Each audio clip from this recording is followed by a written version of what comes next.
Hey everybody, welcome to this week's Roundup. We are just a few weeks away from Retro World Expo in Hartford, Connecticut, and I'm getting really excited to meet everybody there. I also just got confirmed that I'm going to be part of two panels there. One with Jamie, aka Kitrinks from the Mr. Project, doing an FPGA panel, and I'm also going to be doing one with Downing for N64 portable handhelds. And I love doing those. I love seeing how the presentations go. My favorite part is always the Q&As at the end, because very often people in the crowd have just amazing questions, and it sparks even cooler conversation afterwards. But it's not all. There's a ton more presentations and stuff there. Check out the website for more info, but don't forget Steve from RetroTech is also doing a CRT panel as well. And then of course you have the one with Tito and Ken from What's Ken Making doing that Game Boy Advance modding panel that I think there might still be some some tickets left for that. That's the one where you buy a ticket and you end up getting a screen kit. You just have to bring your own Game Boy Advance and you could mod it with them. So this is going to be a blast. And I know I always say this, but I genuinely mean it. If you see me there, come say hi. I love meeting people. I love hanging out and talking with everybody. I don't know, I have a blast at these. This is the only expo I really do anymore, and I just get very pumped up for it because I always have such an awesome time. But anyway, let's jump in and see what's been going on in the past week. First up, the developer Bad Computer Zero has just posted a free alpha demo of an upcoming Master System game called Raising Core. And this is a top-down shooter, and while this is an alpha build, you get to play a pretty much complete first level, and I thought it looked and sounded great. The dev kit that's being used is the dev kit SMS by Spherix. I'm so sorry, I always get everybody's name wrong. But it also features music by Polaria Poyon and a text font by Damien Gard, and it just kind of looks like an awesome Master System game. So if you have the ability to play SMS ROMs, definitely check it out. And hopefully it'll eventually end up being a complete in-box physical copy that you could buy, like Bad Computer Zero's previous game, which I thought was awesome as well. So links to everything in the description, and it's just cool to see more high-quality Master System games getting released. Analogue has very unsurprisingly missed their targeted ship date for their FPGA-based N64 console once again. If you would just like to get your money back and be done with it, you could request a refund right here that I have linked in the page. Or if you just want to wait until it's released, they claim it'll ship before the end of the year now, just like they claimed it would ship in August, so who knows. But I do think that the majority of people who pre-ordered just expected this. This is what Analogue does. And I'm not throwing shade. I am quite literally just saying the history of Analogue. Missing ship dates, poor communication when it comes to these things, pompous social media posts that are probably AI generated, and no footage of this thing running at all, which is frustrating because they also claimed that it was basically done. So why not just send review units out and open up another round of pre-orders and get everybody hyped for it instead of just saying another delay? I don't know. I don't get it. But I do think that it's real, and I do think it's good because all of their other products have been real and good.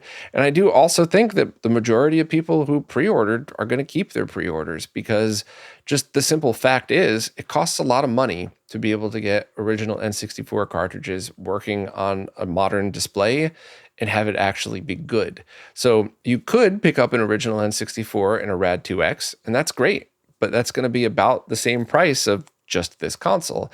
Assuming you have one, that's in good condition, maybe you had it refurbished or something like that, you could probably save a little bit of money doing it that way. But it's going to be 480p. It's certainly not going to be 4K. So then if you need to step up to higher end solutions, now you're getting cables or mods and scalers. And of course, if you have a bunch of analog video consoles and stuff that you want to put on your flat panel, that's probably the right way and maybe even the best way to go about doing it.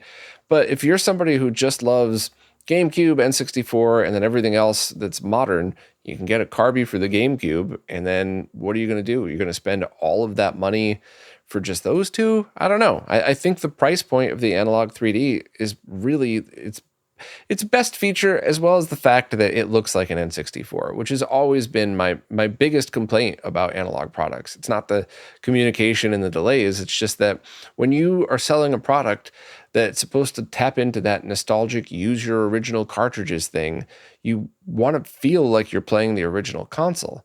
So while all their other consoles performed well, if I want that nostalgic blast of taking my cartridge, putting it in the way I used to, I don't want something that looks completely different. I want to feel like I'm doing it with a childhood console. And this, at least from the 3D renders of it, looks to be really close to that. And I think they're closest to the original design so far.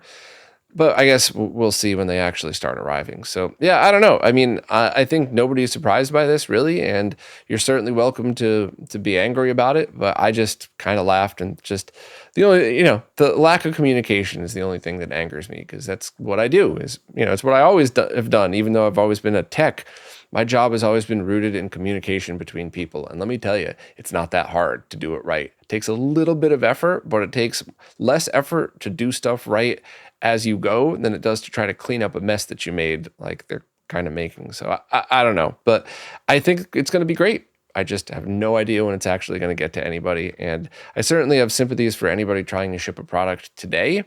And if this was their first delayed product ever, I'd be here waving the flag, defending them. But this is just what you get with analog products. So I think we're all just used to it. The source code for the Sega Saturn version of Lobotomy Software's first-person shooter engine was recently uploaded to GitHub and the Internet Archive, and this is a really awesome piece of archived technical history for the Sega Saturn, but it might not directly lead to any kind of new games from it or anything like that. I'll get back to that in a second, but this was the engine that powered 3 FPSs on the Saturn: Quake, Duke Nukem 3D, and Power Slave, which was also called Exhumed in PAL Territories. It was also an awesome Iron Maiden song and album. But this engine looks like it was from 1996, as that's when it was the date listed in the GitHub, and it was released as GNU 3.0 license. Now, this was released by one of the original devs, Ezra, and this was the same dev who included a picture of himself on the options screen of Power Slave when the Saturn's calendar is on his birthday, December 10th. And this is something that, once again, it's a pretty cool archival piece of history from the Saturn, but without the tools and hardware that accompanied it back in the 90s, it's not something that modern homebrew devs could just use and make a new FPS. Also, and understandably, this is just the engine. It doesn't include any of the game assets, because those are all intellectual property owned by whoever owns the rights to the games now. But this is one of those things where, developers might be able to take snippets of code from there rather than writing their own for certain bits and pieces of stuff. So I don't know. I think this is going to lead to some cool stuff. And I think if nothing else, it's other developers look into how they were able to access the Saturn. But I just think that it's always something that you need to keep realistic expectations of. No one's going to make, Quake 2 using this engine tomorrow on the Saturn. It's still going to be a lot of work. And yeah, I think it's something that it's still going to be fun and useful. It's just, I wanted to set everybody's expectations properly. So for all the details, please check out Dan's post here. And I still think this is awesome. This is just, the more software that we have archived, the more we could look back into how this stuff worked back then. Lou from Lou's Retro Source recently posted a video about how to set up a network-attached storage device specifically for use with your Mister. And while this one does serve a specific use case, I think it was great that this video was released, because, of course, you could just set up a RetroNAS to accomplish the same thing using a Raspberry Pi as well. But what if you just need ROM sharing and you don't need any of those extra features? Or what if you're doing something that's a little bit, you're on a network that security matters to you, so you don't want to have all of RetroNAS's features just open and running at all times.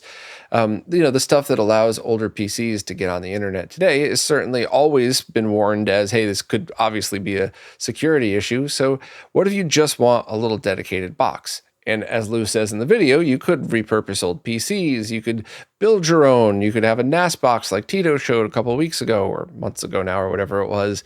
But this video is specifically like, hey, I have a Raspberry Pi 2 or 3 laying around, and I have a USB hard drive, and I have a couple of Misters. Can't I just set everything up to run off of one of these dedicated devices and then just have all the Misters connect to it, so I don't have to sync my library across multiple different things? And I actually think that while that's a bit of a niche use case, there's probably a ton of people listening right now that are like, I have all of those things. So if that's the case, definitely check out Lou's video. Or if you just kind of want to look at how to go about doing something like this using Open Media Vault, and just see if it's something that would work for you. But I thought it was a good video, and definitely happy to share it with everybody, because I just think this is going to solve an issue for a bunch of people, and this might be your NAS gateway drug. Who knows? This might lead you directly into building something like an Unraid server, which I'm a massive fan of, and you could have RetroNAS running as a VM there, which is all very easily installed these days. So I don't know, check out the video if you're interested, but I thought that was pretty cool. The Virtual Boy emulator for the Nintendo 3DS, called Red Viper, was recently updated and included a ton of performance fixes, color palette options, the ability to use the second circle pad so you could mimic both of the D-pads from the Virtual Boy controller, and a bunch of other different options as well, including support for some of the latest Virtual Boy homebrew. And Red Viper was always a piece of software that I thought was really awesome and exciting for Virtual Boy fans, because doesn't that seem like the perfect match?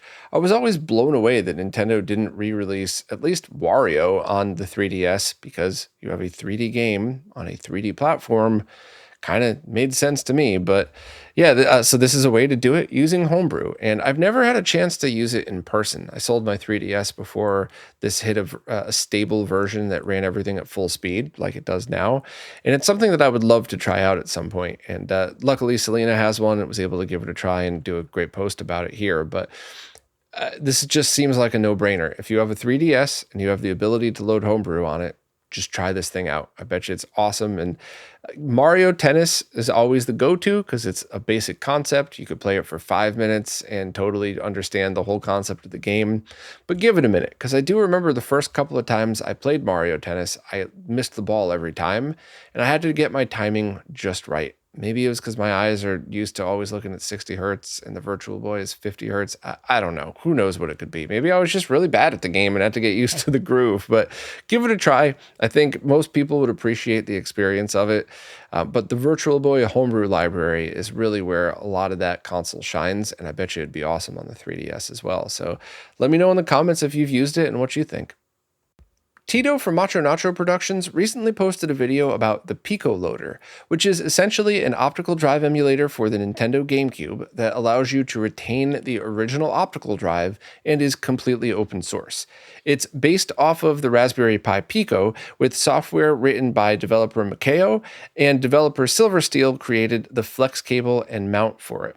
So the flex cable works very similar to the flippy drive, where it sits inside of the same spot the optical drive emulator plugs into, and then it wraps around and you could solder a Raspberry Pi Pico to it.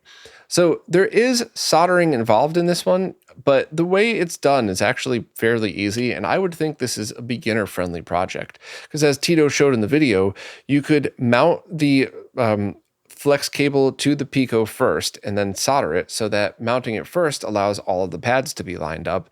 And Silversteel even included in the mount a spot for the extra screw to go into, so you don't have to have screws laying around, or you don't have to tape it to the inside of your console like I often do. So I love the attention to detail there.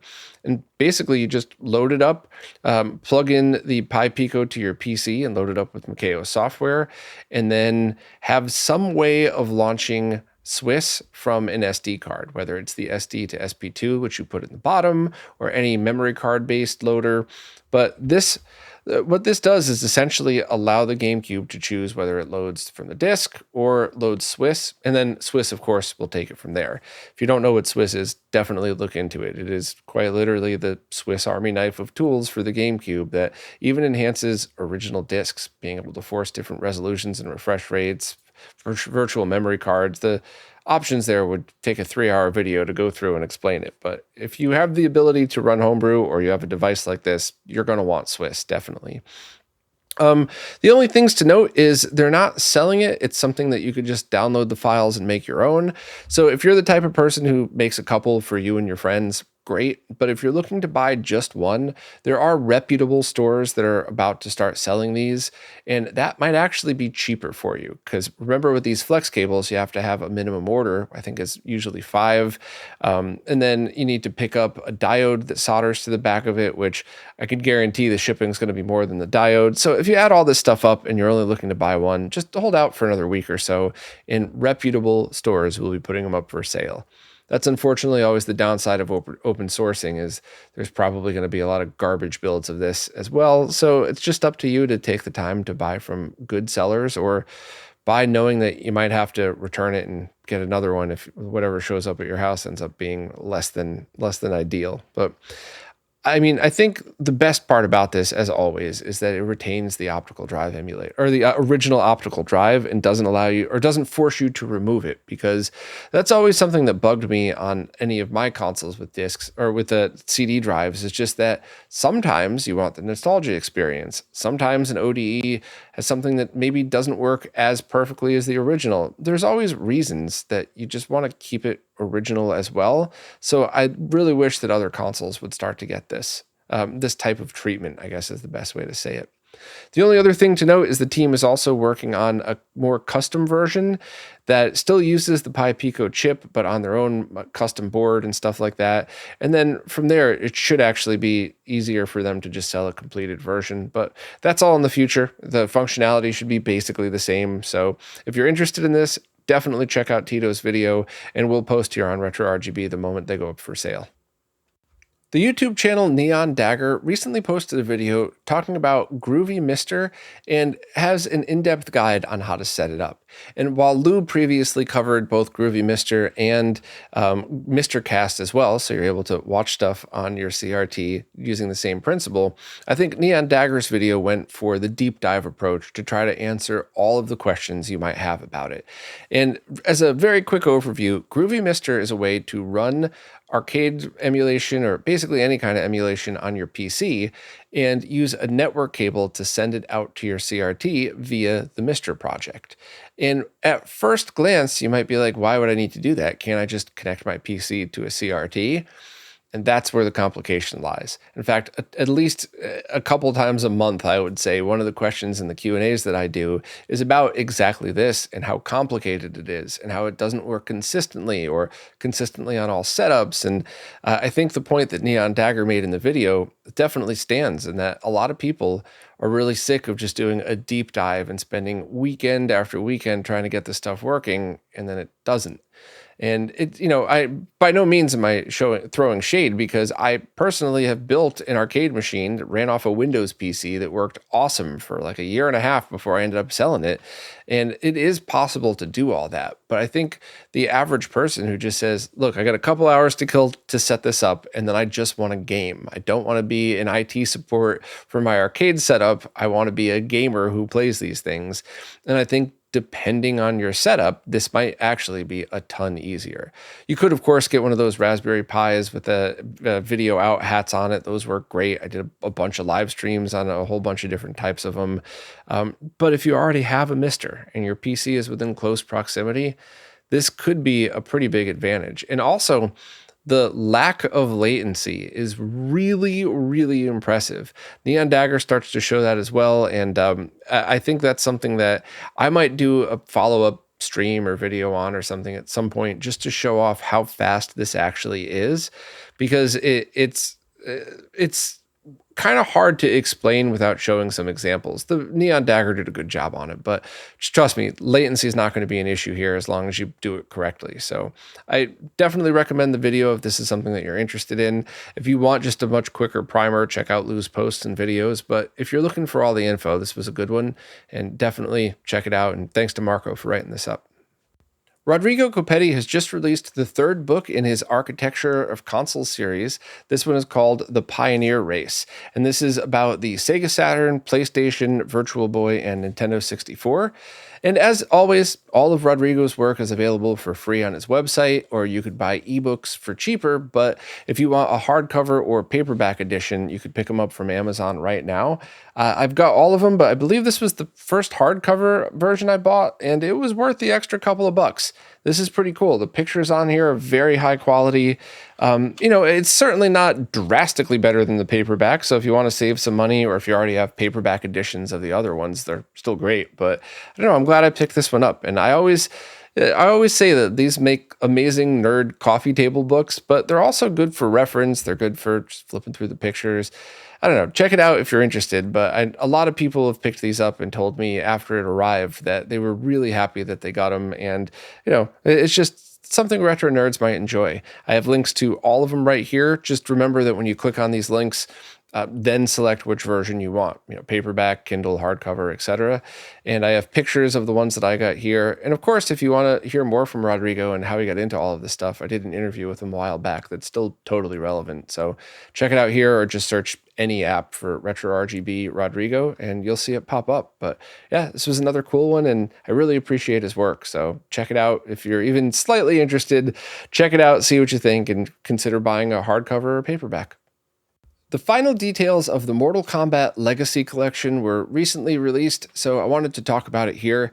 This is a compilation game that Atari, in partnership with Digital Eclipse and Limited Run Games, have opened pre-orders on, and it has all of the original Mortal Kombat games, both the arcade version and the mainstream console version as well, plus a ton of other versions, the Game Gear version, some of the PS1 versions as well, and it'll be released on all platforms. So Switch 1 and 2, Xbox One and Series, PlayStation 3 and 4, and on PC. The digital editions are expected to be released September 31st, with a couple of different physical editions available from different stores. I don't really get that, but some of them are available from Atari, others are from Limited Run Games, some are on both. But the most important thing you need to know about the physical editions is if you wanted the $150 collector's edition, you have to buy them by August 31st. That's when the pre-orders on those end. And I don't know when the pre-orders on the other versions end, if at all. Maybe it's just going to be open and available to purchase, or maybe there is a locked set date at the end of it. The only kind of downside, which is typical these days and very frustrating, is the game releases on September 31st digitally, but the other smaller editions won't arrive to you until late December, and the collector's edition, the most expensive one, won't be arrive to you until next year. So if you really wanted to play the game, but you also wanted to invest in some of the hard versions, you have to buy it twice or something. I don't know. It's very frustrating and makes me not want to buy it when it comes to stuff like that. I still haven't played RZ for the same reason. I was expecting to get it right away when the game was released. I budgeted time for that, and by the time I got the hard copy, I was so swamped I couldn't do anything. So yeah, that's pretty frustrating. And also, even though it's basically about to be released, there's no reviews yet. And as somebody who's a hardcore fan of Mortal Kombat, I want to know how it plays, because I don't expect perfect, flawless emulation for every single version they include, nor should they waste their time doing that. Stuff like the Game Gear version is absolutely worth your time to play a round or two once, if ever. Or if you're like me and you owned it as a kid, every couple of years, play a round or two and see what happens and just kind of have a laugh, and also appreciate how it was able to even be made to run on such a low-powered platform. But that's not what I'm talking about. If I want to go back and play UMK3, is it going to be laggy? Is it the screen resolution going to be correct? Or is it going to be stretched? Are there any CRT filters that are worth adding? Or am I going to need to run this through my RetroTink 4K just to get it to look good?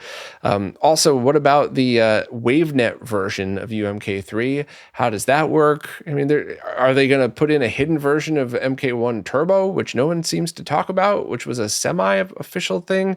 I don't know. I think if I wasn't such a super fan of the original game, and it wasn't one of the games that introduced me to fighting games, I would be a lot less picky about this. But I have a hard time dropping money on something that I have no idea how it's going to perform, and I can't even play it for like a year after everybody else. So for me, while I should have been really, really excited about this, I kind of just got annoyed. And please let me know if you think I'm wrong.